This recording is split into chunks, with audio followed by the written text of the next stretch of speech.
it forward. Is it good to go with you? You are on mute.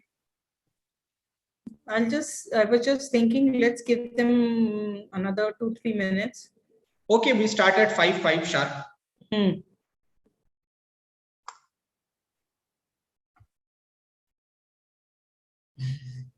I think Durga, everybody is writing that they are having problems with your name. It was a short notice, no, just 2 days call. So I shared few of the startups, the direct our supported startups direct link, and for the public forum, it was a registration through Zoom. So no worries, too many Durga Prasads over here. Everybody questions can take my name and ask the question. They can just introduce themselves and ask the question. Yes, at any point.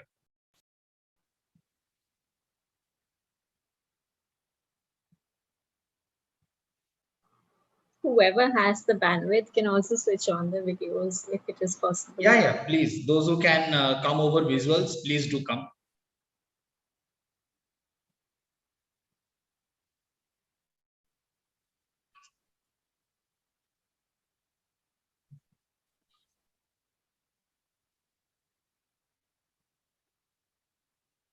That's also one of the challenges of webinars.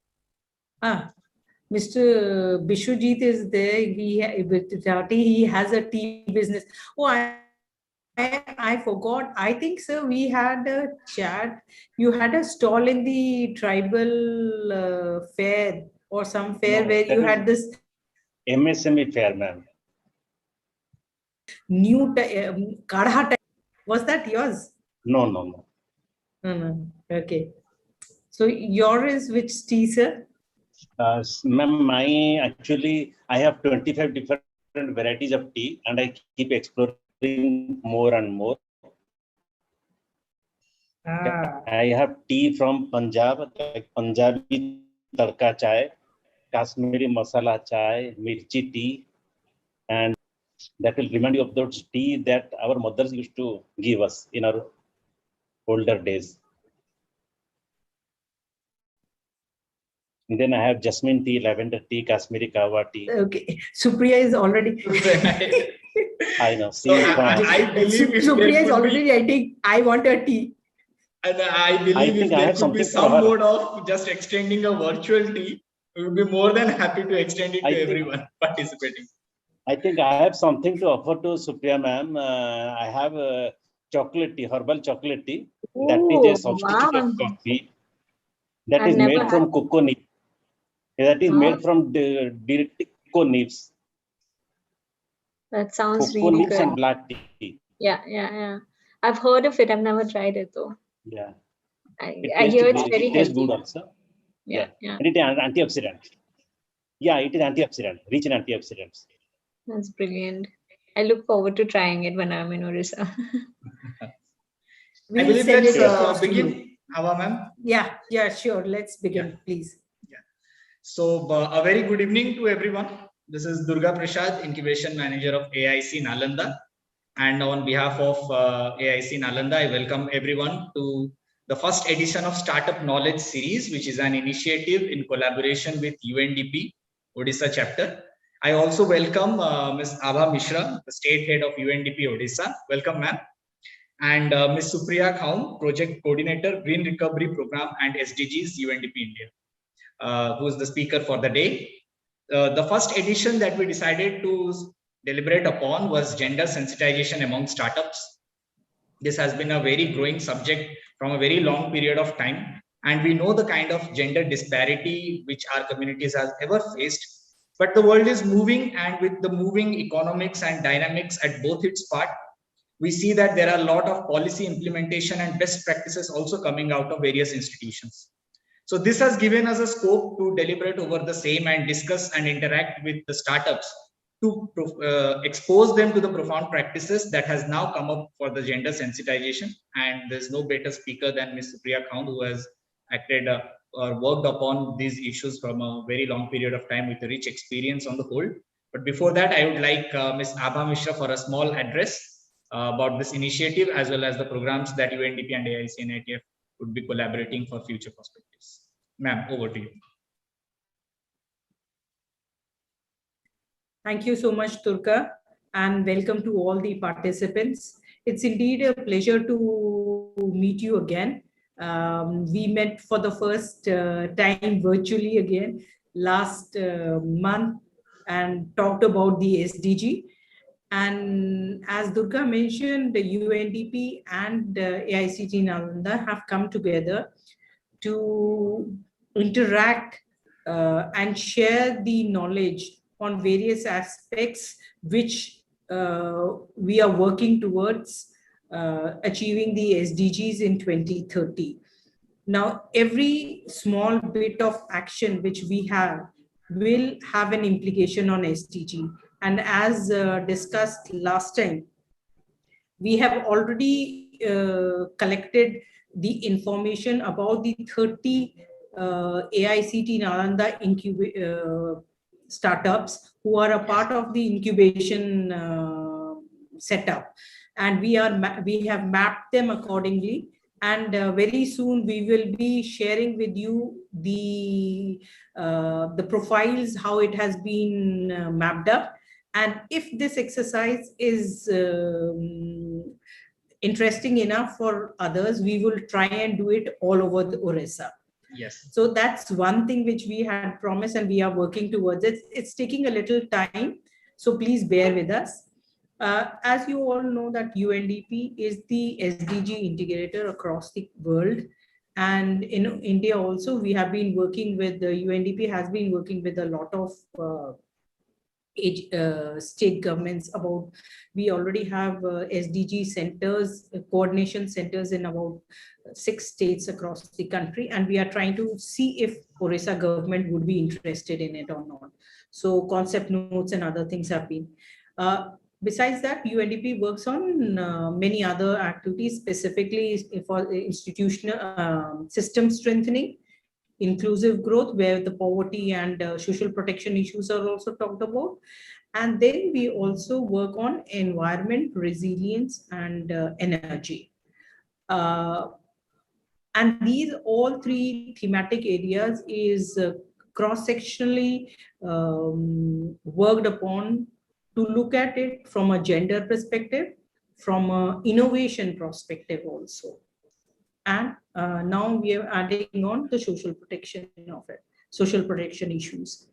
When we talk about, so all innovation, all doing interesting for us to look at it and see where we could help, also look at it. Unfortunately, we do not, as of now, support directly any innovators.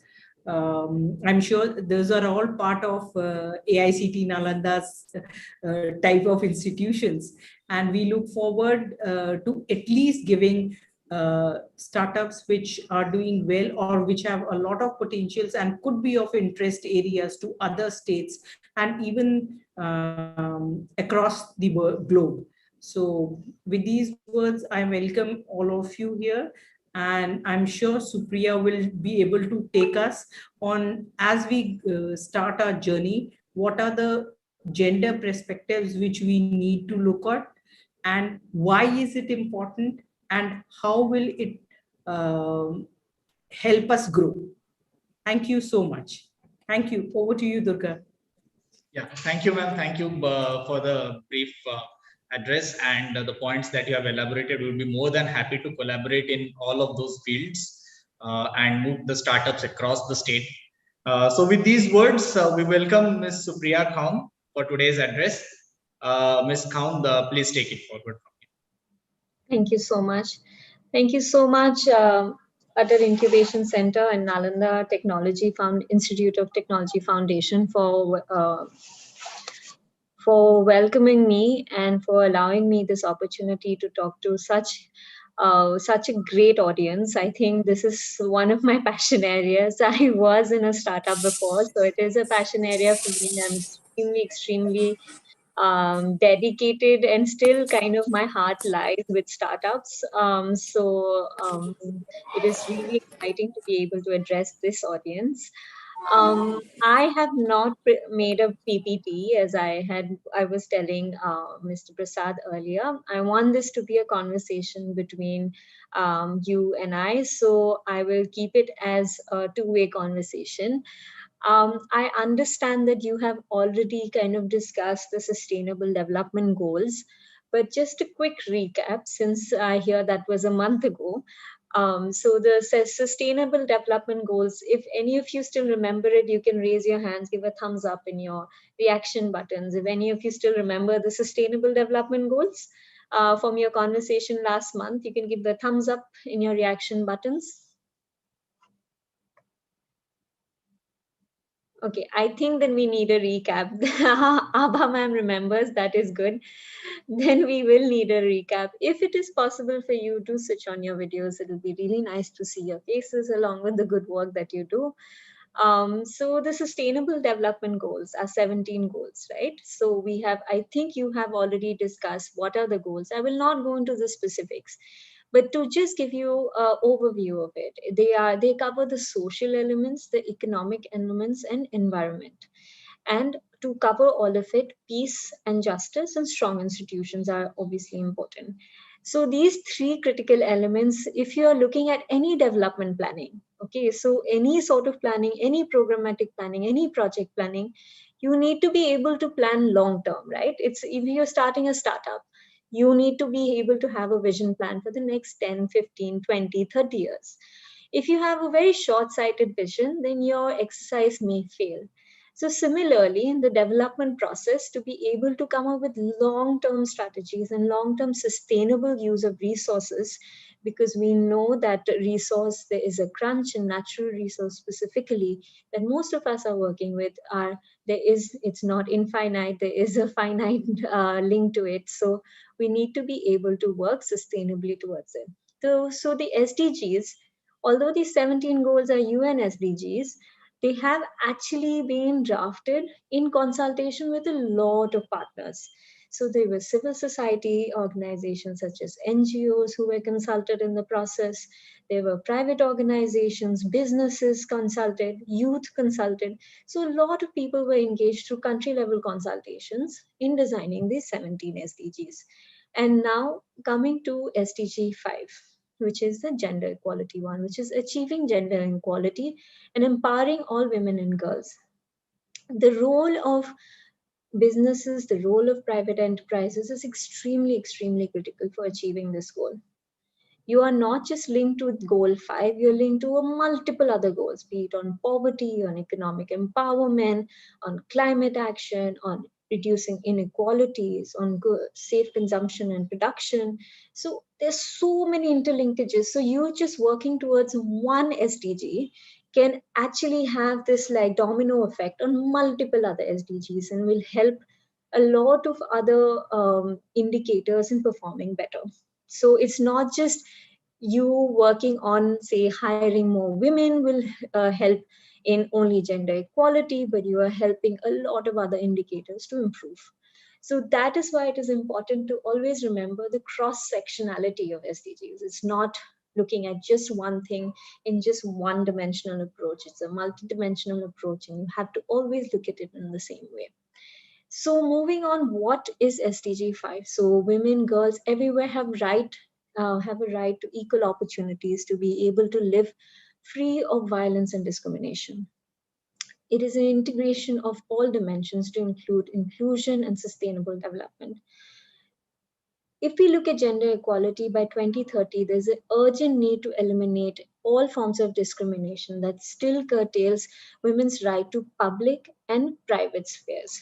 Now, a lot of the conversations that we have on gender equality usually result in our public domain, private domain, which is our like personal home, domestic violence at home, or like say cases of violence on the streets or something like that. But the public sphere also includes the work space. And that is a very important element we need to keep in mind when we're talking about gender inequality. Gender inequality can lead to discrimination, which affects the economic sphere, leading to women having insecurity in their jobs, lower wages, and also reduces their capability to have assets like land or access loans and things like that in future. Thus, it also affects what is we call as the economic and social policy spheres overall. So like one indicator can affect all of that overall. I'm not too sure if how many of you have heard of the SDG India Index. Anybody has heard of the SDG India Index? You can virtual raise or raise your hand. Okay, we have 2 people who have heard of it. I may have missed some, sorry. Okay, we have 2 people. So what I'll do is, let me quickly share what is the SDG India Index in the chat box. I will be using the chat box quite often, so please make sure you have access to it.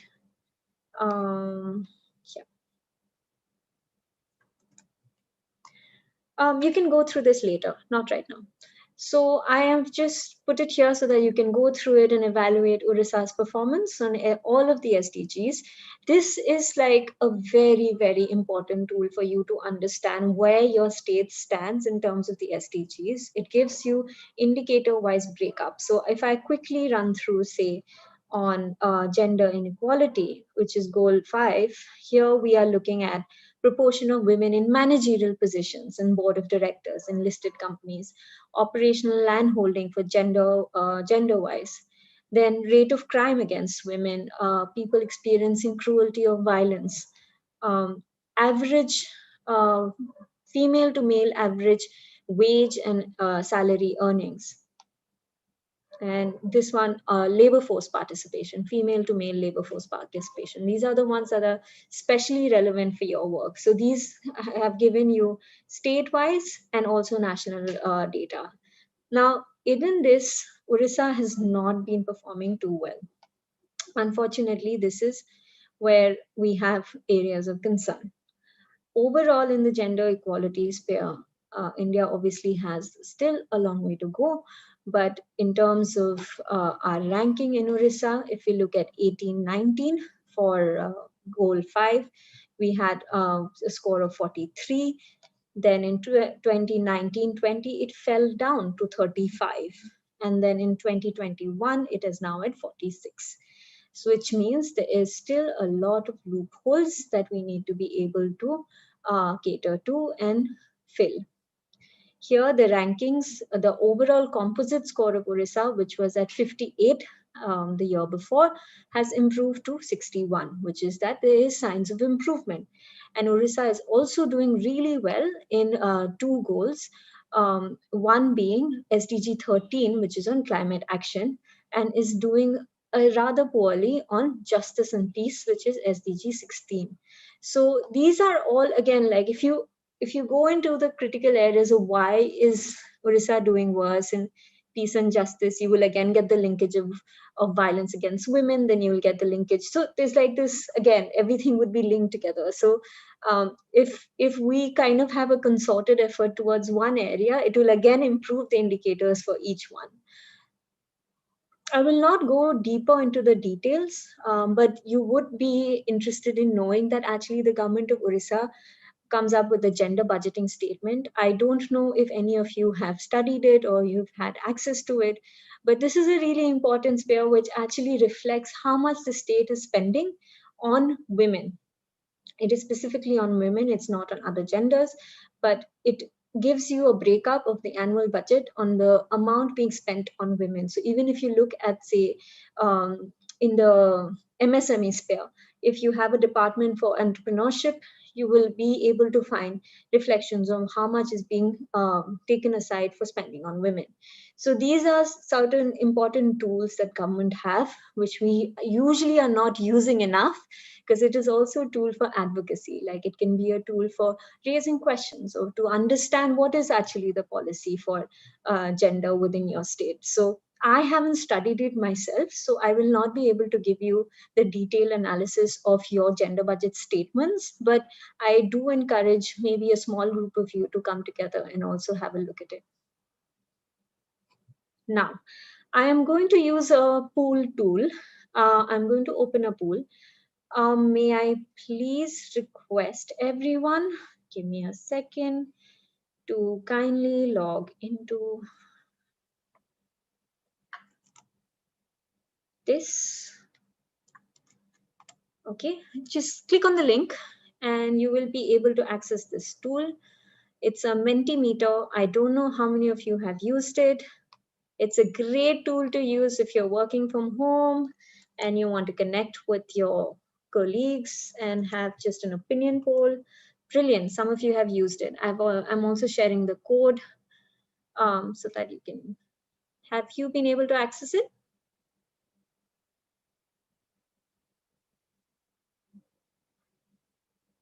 Okay, excellent. I'm seeing people are sending in comments. Okay, you can keep sharing it. I will show the results towards the end. And we will discuss it actually later. I've seen one person sending. If others are having issues giving their comments, you can ask me or Mr. Prasad. Both of us can help you in accessing.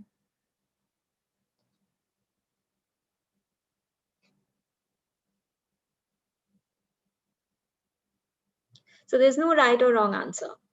Just saying, there's no negative marks or there's no wrong answer, and this is all anonymous. So I will not know who gave what answer. So don't worry, go crazy answering whatever comes to your mind.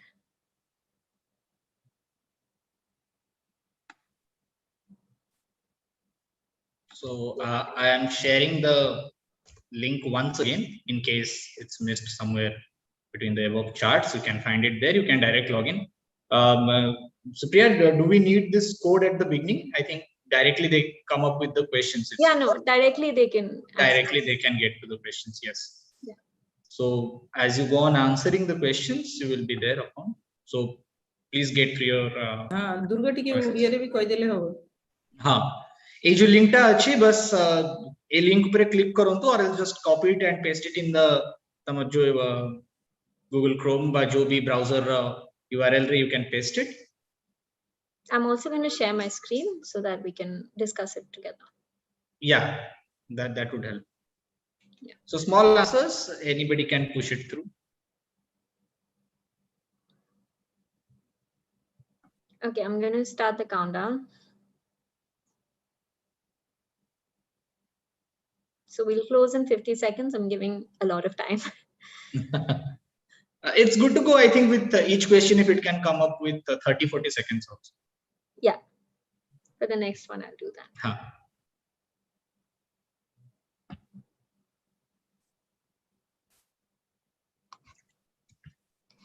Because people may have difficulty Yes. accessing it.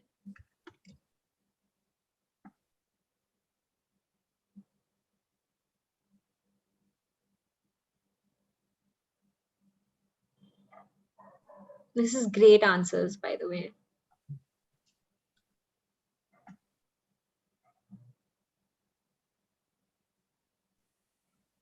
See, the extra time helped. People are still coming in with answers. Okay, so this poll is closing in, is closed. Okay, we're going to another one. Okay, now I want you to rate your startup. You feel your startup is gender sensitive. The first one, you feel that your startup is working towards gender inclusiveness. It's in the process. The next one is you are understanding gender inclusion. The next one is you are not aware of what is gender inclusion, or you don't relate to any of the above. So you can rate it.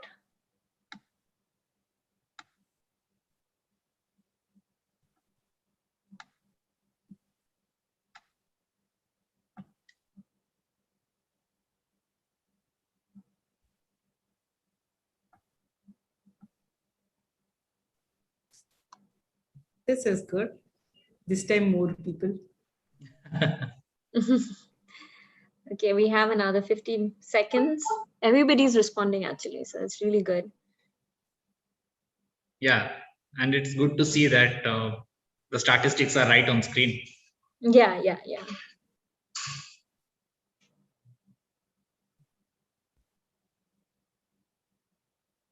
And the statistics do refer also, Supriya, if you agree or disagree with me, these are honest answers. I think they're very honest answers, but yeah, it keeps changing. I would like to know what is none of the above. Whoever is answering none of the above, if they would like to come in and say what could be included that they would feel. Because the voices of exclusion is the voices of inclusion, right? So, okay, so this one's also closed. Now I'm Now going you can to ask.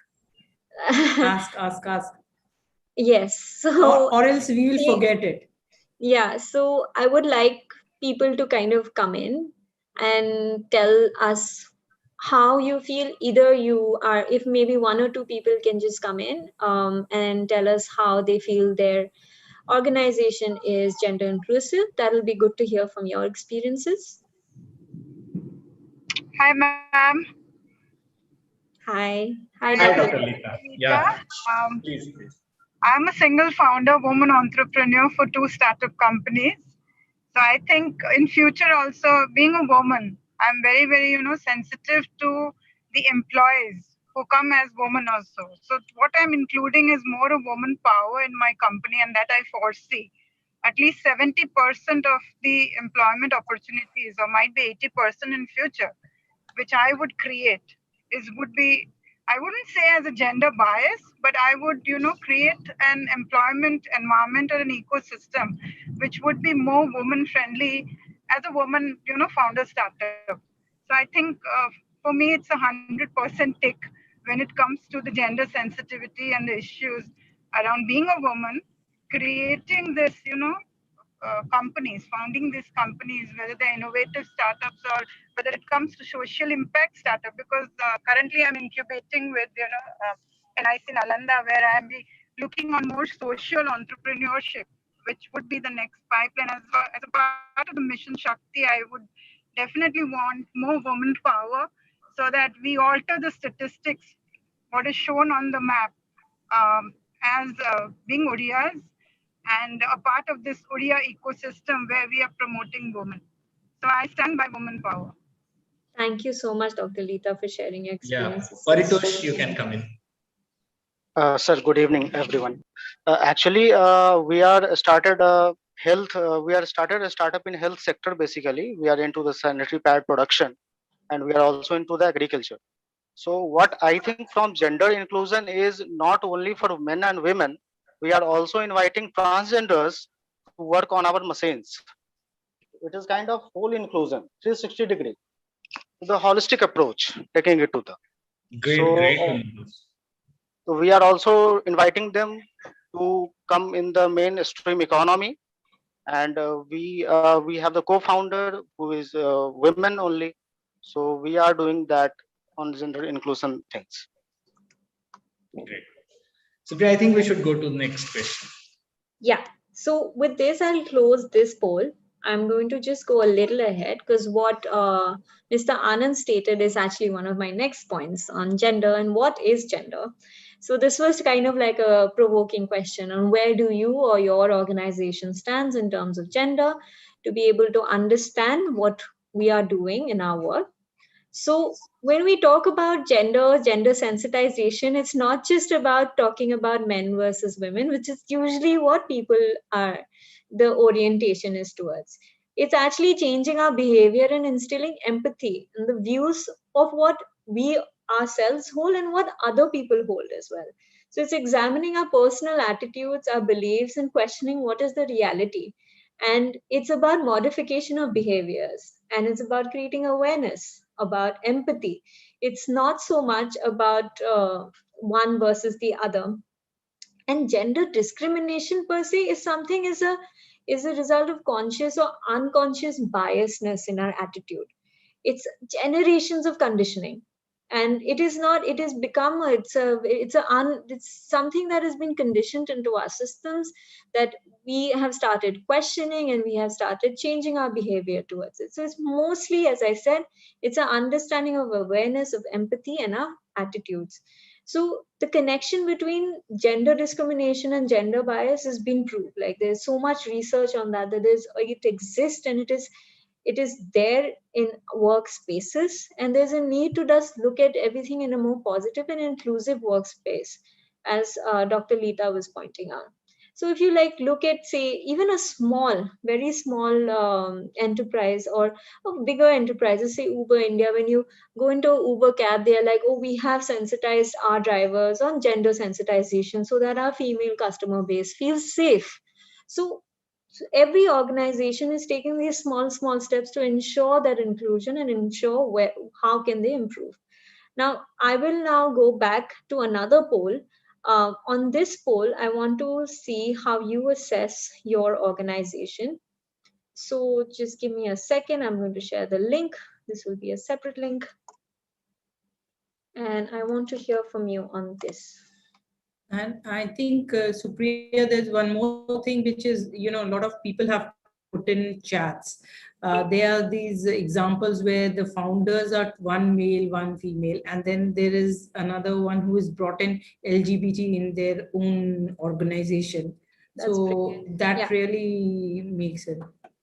So we are going to go to the LGBT question as well in a minute. So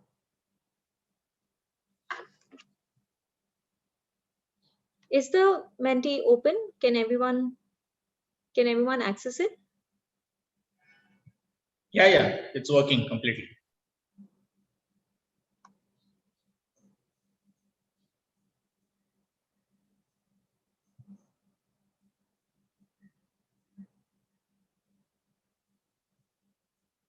So the question here is how gender inclusion is good for business and society.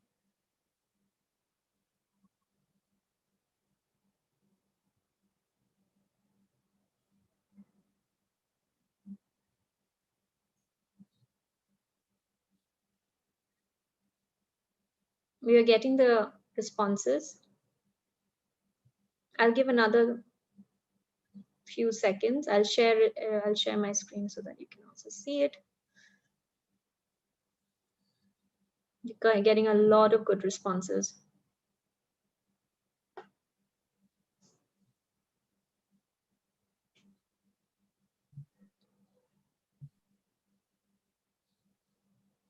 Yeah, this is great. Like so many thoughts out of all the startups. Yeah. Super. I'm going to share this with everyone so you can share it with your network as well. Sure.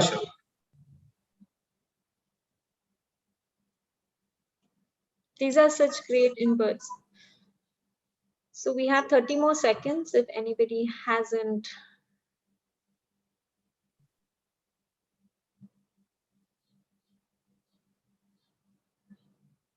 I'm sorry, I'm already at 20 minutes, but I'm going to take another 10-15 minutes to talk, if that's okay.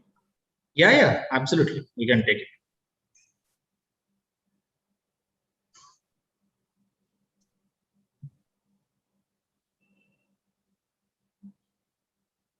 Okay, we have 5, 4, 3, 2, 1, and we are close. Okay, excellent inputs.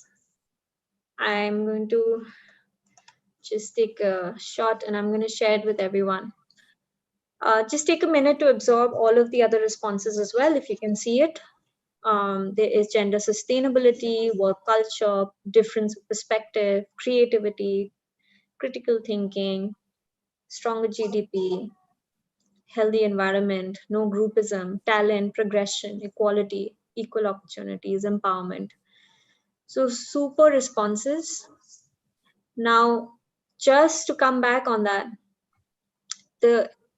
we need to understand why, and we need to change the conversation around gender sensitization and make it integrated into our business. Like it should be part of our mind. Like we shouldn't need to have gender sensitization trainings anymore. Like it should just be when you're planning for your business, it's part of your business. That's how it should be. So it is super for business. There has been so much research on this. Operationalizing gender inclusion makes a difference because the internal policies and practices have a positive impact on your sales. It allows your business to tap new markets, which didn't come up in our responses, but it brings out difference of perspective. That could be one way of putting it. And then gender inclusion also focuses on culture of an organization, which will facilitate that breakdown, which I was talking about, that the biasness which we have grown up with. It helps you to question that, because honestly, in a day, you're spending 8 to 9 hours working, right? If you are interacting with people who come from these different backgrounds and with different perspective, it helps you to understand and actually improve over a period of time on your own thoughts and thought processes. It also, there is a lot of research on how it improves the business performance overall. Female employees, and this is a very important statistics which most of you may know, but it was very important for me to understand. Women control about 20 trillion US dollars of total consumer spending globally.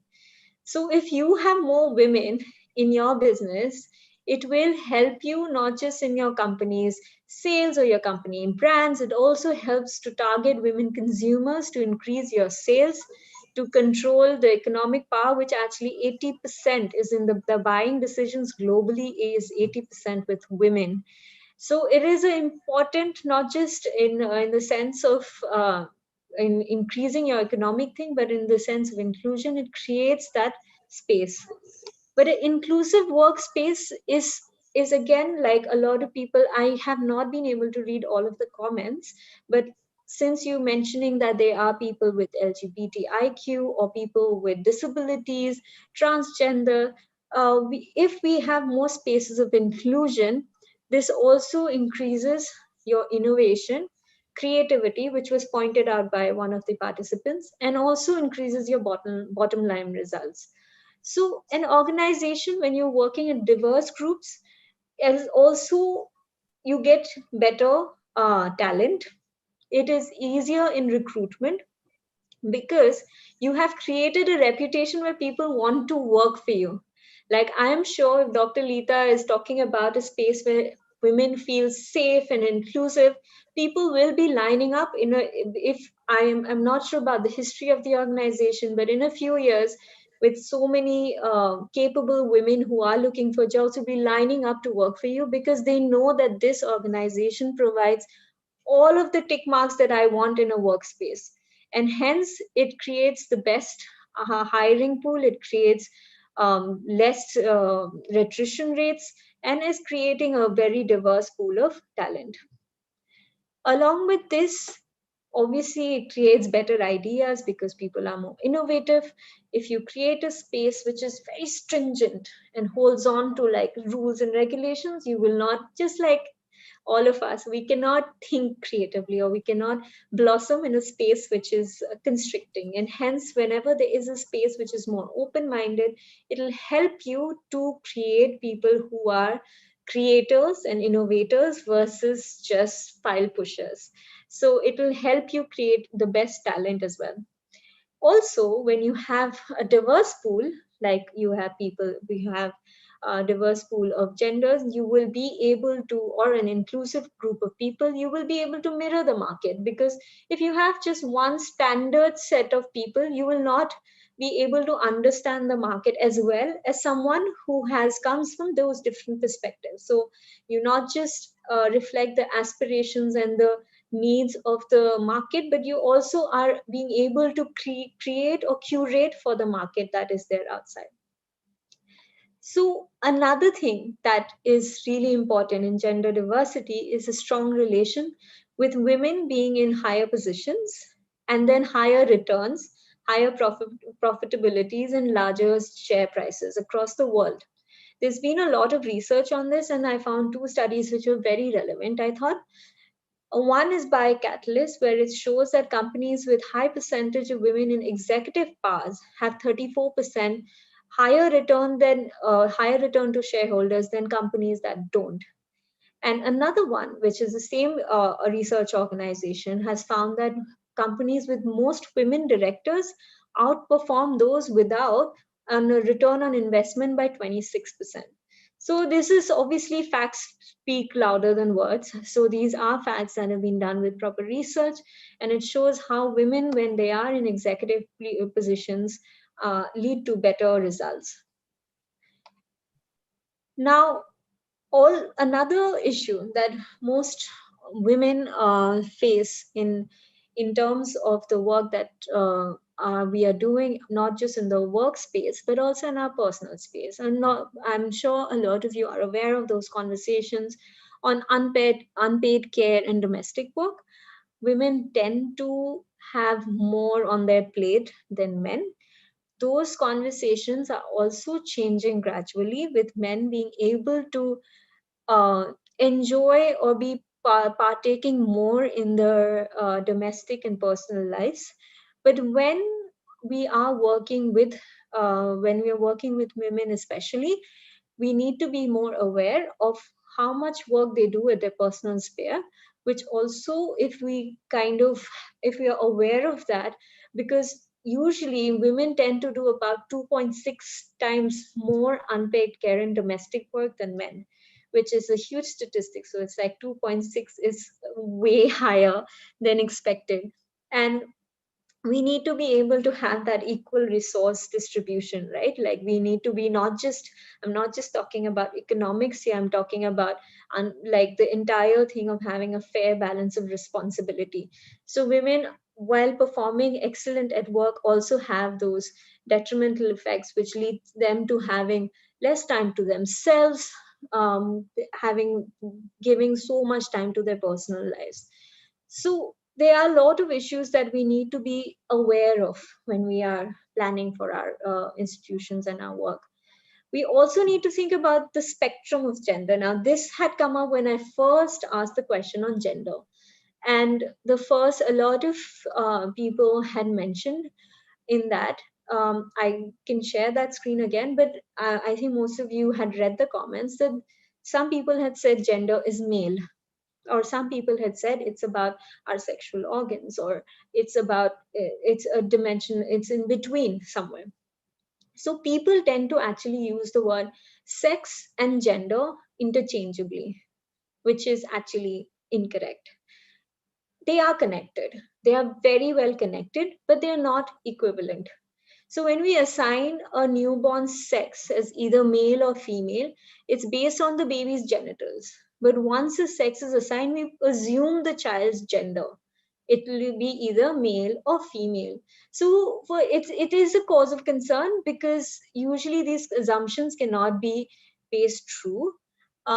Gender-related ideas are usually associated with their sex. Nevertheless, gender can begin with the assignment of our sex, but it doesn't end there. It's an evolution, and it is interchangeable, and there's the connection between not just my physical being, it is also my identity and my gender as a social gender. So there are like a lot of gender identity could be, for instance, you are a woman, you are a man, you are gender queer. Your biological can be you are female, you are male, you're intersex, you're in between the LGBT sphere. Your sexual orientation could be you're heterogeneous, you're bisexual, you're homosexual. So it just varies, the spectrum varies. So it is important to keep this spectrum in mind when you are planning. It is heartening to see that most of you are already thinking in those lines and including those spaces in your current work. Why is it important? Because honestly speaking, in the next 10-20 years, with the whole politically correctness culture that is happening across the globe, it is going to affect your business. If you're not looking at inclusion now, you will not be able to sustain your business in the next 15-20 years, where consumers are very, very conscious from where they are buying from. This culture had started sometime 20-25 years back in the US. It's booming there now. Everybody is looking at what is their value chain. Where are the clothes coming from? You know about all of these stories where big companies are kind of busted, huge companies are busted and they're changing their policy. You want to be a front runner in what you're doing. You do not want to be back in the 90s where you were designing whatever was based on the 90s. You want to be a front runner. You are a startup. It gives you a great advantage to be able to design your program and policy in a way that caters to this time and age, and this age of being politically correct and inclusive. So I don't think I need to say anymore. It just, you need to be able to have that space where people can engage and people break the silence. Then we have the silence, the culture of silence, where we are not talking about, say, human sexuality, or we are okay with talking about physical health, but we don't talk beyond that. So we need to be able to talk beyond that. And especially as you, as entrepreneurs, in maybe your families or with your children, you can have those conversations to change the mindset that goes on in future. Now, very important point. I'm sorry, the time is getting short, but sexual violence also happens in workspaces, and there is a lot of research on this. I'm going to quote one study which said that when the study was happening and the researchers went to a few workspaces and they asked people what is their experience of sexual violence in their workspace, oh, they said it happens on the street. It doesn't happen here, it happens on the street. So most of our, because the news kind of reflects that there was this situation or that situation, and like it usually never comes to like in a business this has happened, those usually don't come up in our sphere, so that never reflects, and hence there's a huge amount of lack of awareness about sexual harassment in workspaces. So we need to be able to also create that space where people can openly report cases of sexual violence in their workspaces. There's one study that was done by Center for Transforming India in 2010, which found that in the IT sector, about 88% of women had faced some sort of sexual violence. Can you imagine that statistics? That's absolutely crazy. Another study in 2017, in an article actually by Business Standard, found that 70% of women don't report sexual violence at work because of the consequences of the fear that what will happen if I report. It also, the same article again stated how the crimes against women in office spaces had increased from 57 to 119 as per 2014 records. So there is a lot of sexual violence and harassment happening at workspaces. It creates hostile environments where we need to make sure that sexually colored actions, behaviors at workspaces could be any nature. They could be direct, indirect, verbal, non-verbal, physical, social media, electronic media. Like it could have different forms. It's not just the physical violence. It could be any form. But we have to make sure that the person facing it has a space to go and report the violence, and that there are consequences for creating those sort of actions for the perpetrators. There are a lot of legal systems, there are legal laws that are there. I will just name them. I will not go into the details. If you want, I can share the details with you. There's a Sexual Harassment of Women at Workspace Prevention, Prohibition and Redressal Act. There is the Maternity Benefit Amendment Act from 2017. There's a Minimum Wage Act, and there's Equal Remuneration Act. That are the main sort of acts that provide spaces for women. I'm going to share one last poll with you, and then I will close hopefully within the next 3 minutes or 4 minutes. Okay, so this is the last poll. Please, requesting you to.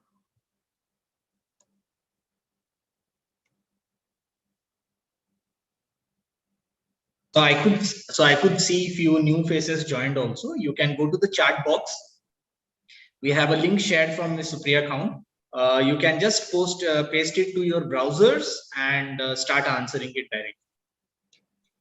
So this question is an overall question. Where do you think we need more spaces for implementation for gender inclusion? Here I'm saying gender inclusion, so including all genders, for implementation, advocacy, enforcement of laws. So you can, it's very broad, but I want to understand what do you feel are the areas of critical need?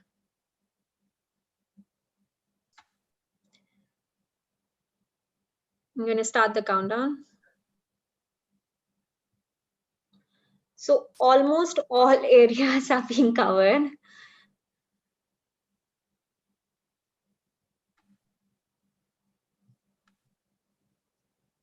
Okay, in the meantime, I'm going to leave my email here because I don't think we'll have enough time for Q&A. But if you have any burning questions, you can definitely get back to me.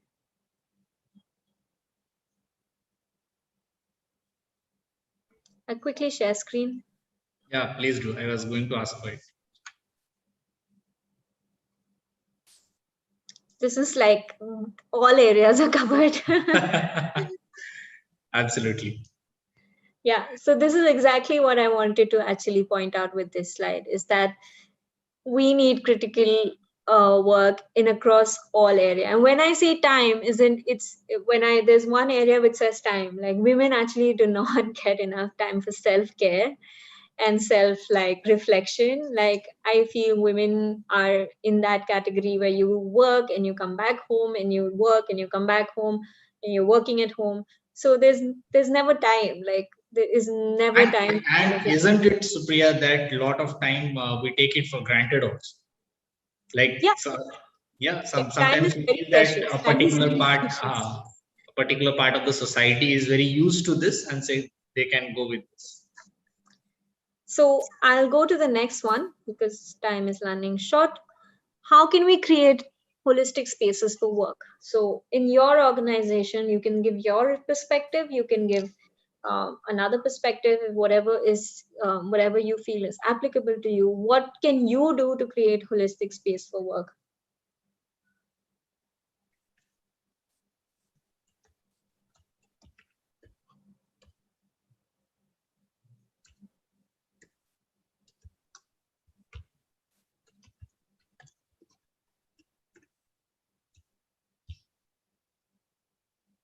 This is taking a bit of reflection. We still have responses to come in.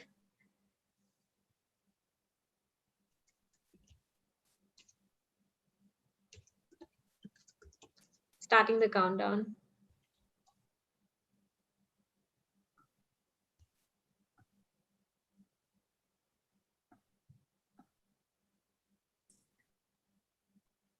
I think Supriya somebody said, can you please speak in Hindi or Odia? You can speak in Assamese. We'll all understand you. Oh no, somebody didn't understand me the whole time. No, I think the gentleman has just joined and it's fine enough with everyone. But if the last part you can come something over Hindi also, it's fine. Hindi to bahut bura hai. What I would say, what I would suggest is maybe Durga, you can just very, summarize the whole thing in short in Odia. Sure. We'll be happy to do that at the end. ठीक है, ये close कर रहे हैं What हम is अभी awareness? तो ये question Supriya, है what कि is awareness of gender unbiasedness? That's a question. Okay, sorry, come. Yeah, you finish this, then we can. Okay. So here we have finished. So my question here was, how can we create holistic spaces for work? Equal remuneration, excellent liberal work environment, which is creating that inclusion of voices, more women in top positions, equal rights in decision making, stringent implementation, I guess, which means that stronger monitoring means including all genders, unbiased approach, as in you don't have predetermined biases when you're making a decision. You are kind of going ahead without, saying, without having that thing from before. Like it comes from a clean slate. Equal growth, honesty, empathy, sensible, and information based. This is excellent inputs. So I will share all of these really insightful deep comments that you have all shared with me, so that you have it with you. And also it'll also be a good starting point for you, because you are the first kind of batch that is getting this training, and maybe you will be able to also take it forward and take these questions to your organization, or to take it forward to the other people you are closely associated with. As gender inequality is very deeply, it's a systemic issue. So you need to go to the foundation, and you need to be able to deal at the foundation level. So creating a culture of support and inclusivity starts with you, by creating including voices which are diverse, representing people who are underrepresented. And for women to be able to succeed, by women I don't just mean women, the employees identifying as binary, trans, or other marginalized groups, to be able to successfully work in a culture that supports inclusion. So a few last bits for me. If you can make a commitment to gender inclusive processes in your hiring and promotion process, hiring and promotion. So like whenever you are doing gender inclusive hiring, you have to obviously have an unbiased thing. So it's not that you cannot have, there are some words that I actually found out, which is gender nepotism, gender preferential layoffs. So these sort of things should not be encouraged. When I say gender, I mean not just women, men, women, and others. So I'm saying when you are commitment to inclusivity is across all genders. Then be aware of the language you use.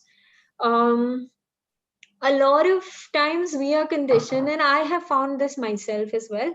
I'm not going to say I'm perfect, but I found it that sometimes I say some things which are not necessarily what I mean, but then they're something that I've heard growing up. I've heard statements, like a common statement like "ladki ke jaise mat ro," matlab those kind of things I'm saying. These are statements which, have you heard it, you are kind of like, it doesn't deter you anymore, but then they're wrong. So using the language that we want to use has to be actually very correct. We have to be very conscious of how we say things. It is important because you do not want to hurt anyone with your words. It is easier to say something, but then it's more difficult to take it back. So these sort of consciousness in what we say in an organization is also important. If you are including other genders in hiring process, you also have to be careful, and this is a good thing to keep in mind, is how you address them. So not everybody wants to be addressed as she or he. They could have a preferred pronoun which may be different from she and he, or somebody who is a she may not be preferred, who physically looks as a woman may not actually identify themselves as a woman, may identify themselves as a man or any other gender. So you have to be careful on how you address. So those sort of things, it's good to be clear right from the beginning. Inclusive workspace task force, or like a committee that can bring about, if there's a grievance, you can address those grievances. It doesn't matter how big and small your company is. If you have an unbiased committee that can address challenges, that would be the best. And this should be as diverse as possible. Creating inclusive workspaces is, say, if you have a new mother, if you can have a room for her to breastfeed, if you have a small space. Honestly, when the first organization I worked with, at that time I didn't have children, but they used to have a bed in the corner, and sometimes you would just use that because you're feeling a little unwell, and then that 15-minute would help everyone re-energize. And then, like, it's such a small thing, but then it helped my colleagues who had children. They would bring their children would play there. It wasn't a crash, but then it became like a crash. It became a space where people would bring their children and they could work and the children could play there.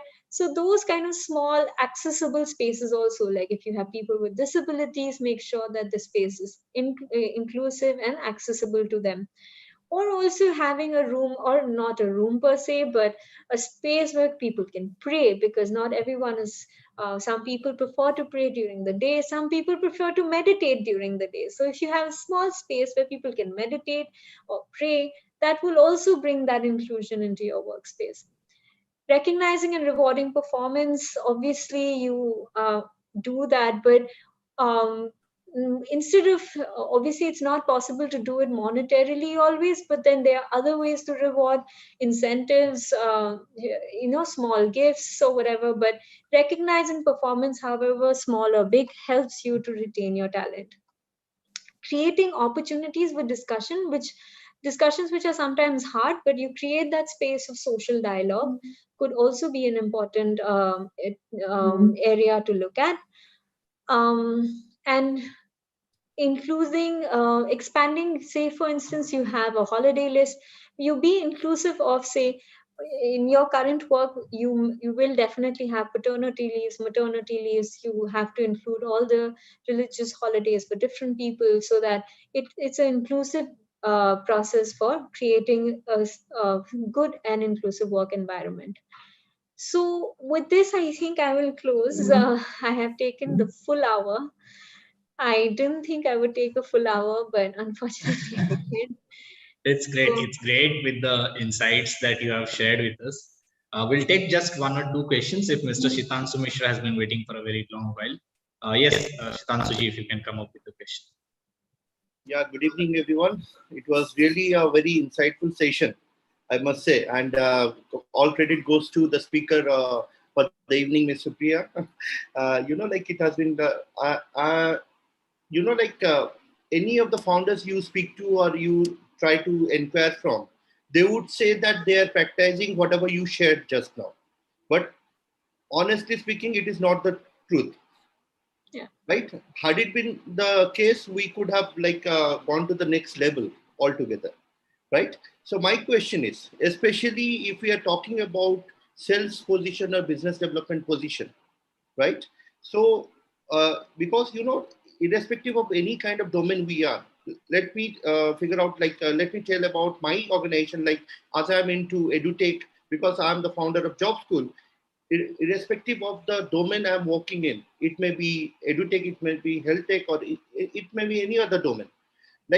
Can we hire persons of especially female gender in the position of business development or sales, or can they excel in the same field? With all due respect to the all the genders. If I could just reinforce that question also with the part that when we say about gender inclusion, are we just referring to participation or representation, or it's even more than? Yes, Supriya, you can come up with that. So obviously I'm not in a position to answer these really broad questions. These are questions for debate. Because these are things that cannot be, because this is obviously my individual perception of what I feel would be gender inclusion in a workspace. Now, this question that Mr. Mishra brought is very interesting, because I feel in hiring processes, whatever be it, we always have a bias about women, say, working late at night, or women doing jobs which will require them to travel. But my, again, question back to you is, are currently women doing these jobs? Yes, they are. They are doing these jobs. Are they performing well in these jobs? Yes, they are. If they are already participating and they are doing well in these current jobs, there's some disturbance. So I don't see how it can affect your hiring at a current situation. You have to ensure their safety. It's not the other way around. It's not if they can do. If what you can do to ensure they are safe, you are providing them that training or that environment or that support to be able to perform the task that they are entitled or they have taken on. So I'm flipping the coin at you and asking you. Yeah. Thank you. That was insightful, really. In fact, I have a quick follow-up question, if time permits only, because it is related to all the founders and I should ask it.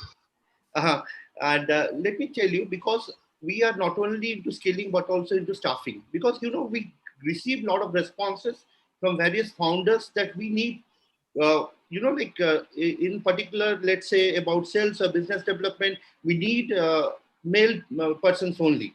Why this like biasness? I know people of different genders, irrespective of the gender they belong to, they can excel. Even women also outsmart men or male members at any, like in different fields. I do accept, but it's the mindset of the society. Are we really going to give the safety to the women working late in the evening? Or are we also going to give, like, are they open for traveling? Even if the women, even at the workplace, they are open for working, are the like person surrounding that particular women open to that particular thing? You know, that is bothering me from inside. That is why I thought that it would be the right person to answer that.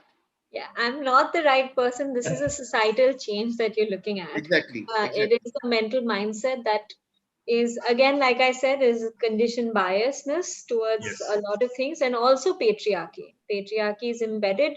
It is bad.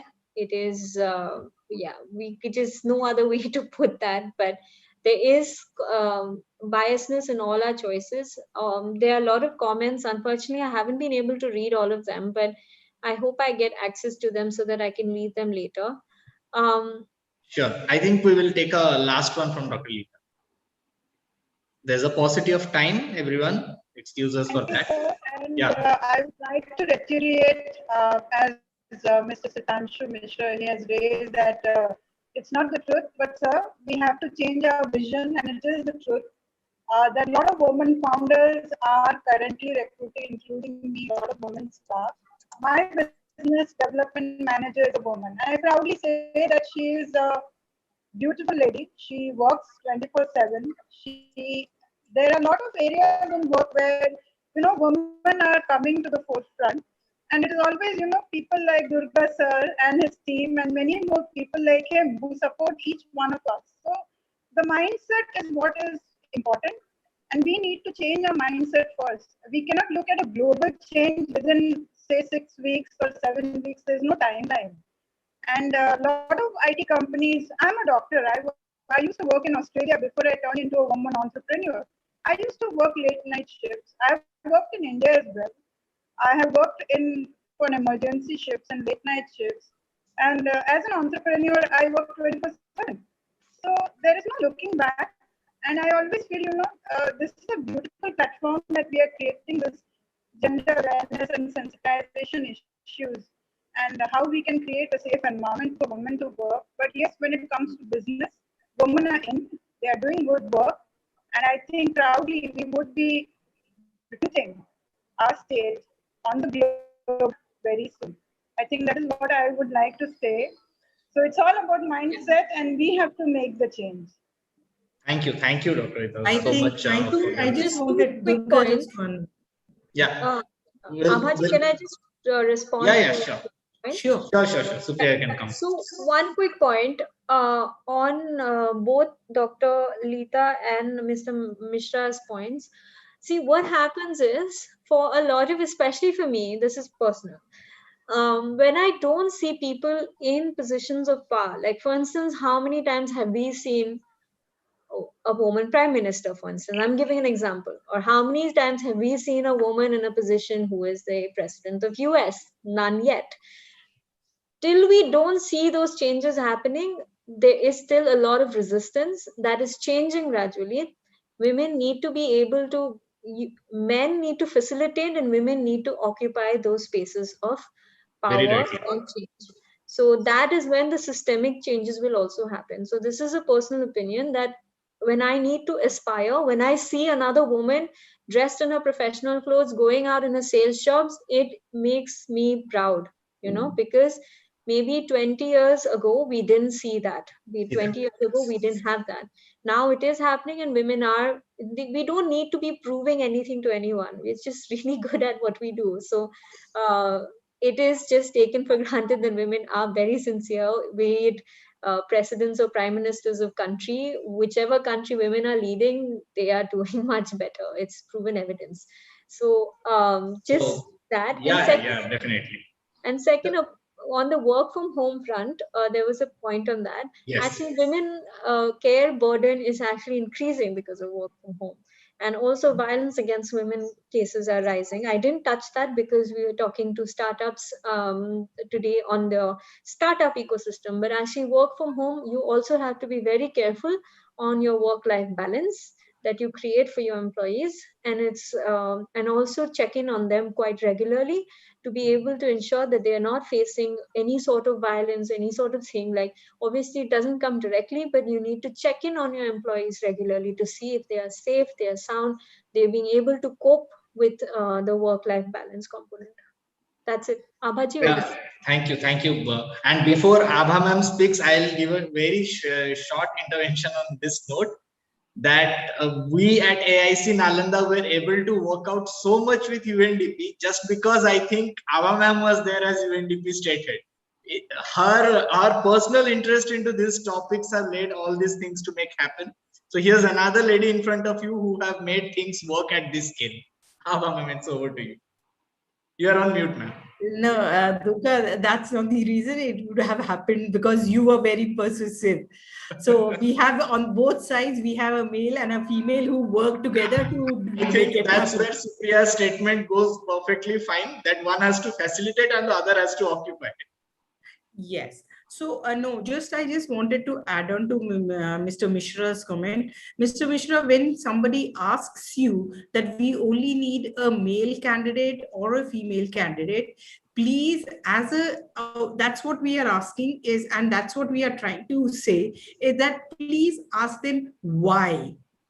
What is why are you looking only for a female candidate or a male candidate when you have somebody who could be the opposite sex would be also able to do the same work?